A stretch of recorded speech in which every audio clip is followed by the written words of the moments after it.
You fell a minor fall and sustained a fracture. How do you know that this fracture was due to osteoporosis or not? Today we're going to be talking about osteoporosis. By definition, osteoporosis is thinning of the bone. The bone loses calcium and minerals and thins out, and therefore it is more susceptible to fractures.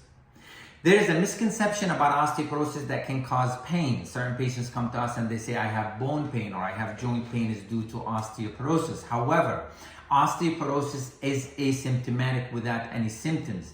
Typically, the symptoms that you can see from osteoporosis is when you fracture a bone and you have pain. So the pain is due to the fracture and not to the osteoporosis. Most of the fractures that are due to osteoporosis are asymptomatic without any pain. And we diagnose them incidentally by doing an x-ray. So who is susceptible for osteoporosis?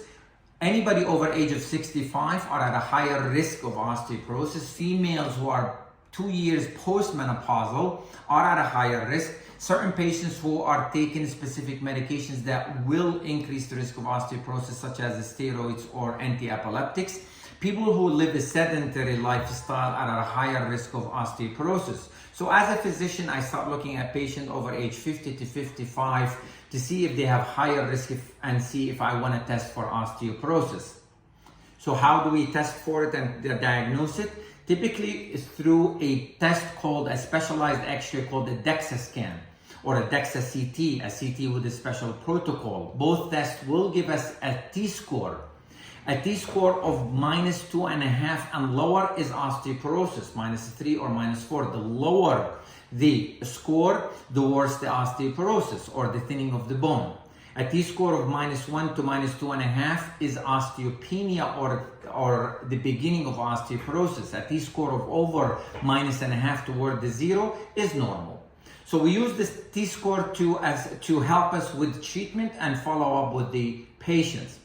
At times we use what's called the fragility also guidelines, which essentially we look at asymptomatic fractures in the patient in bones that typically do not fracture, and that will alarm us to the diagnosis of osteoporosis.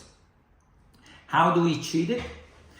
Typically, there are a lot of medications that we use for treatment. Some of it is tablets, some of it injections, some of it you take it every week or every month or every 6 months or every year, depending on the patient. So the physician will decide the appropriate treatment for the patient, but most likely a tablet that you take once a week is the treatment of choice. Typically, you take it early in the morning on an empty stomach with a large glass of water, and you sit up for half hour before you lay down.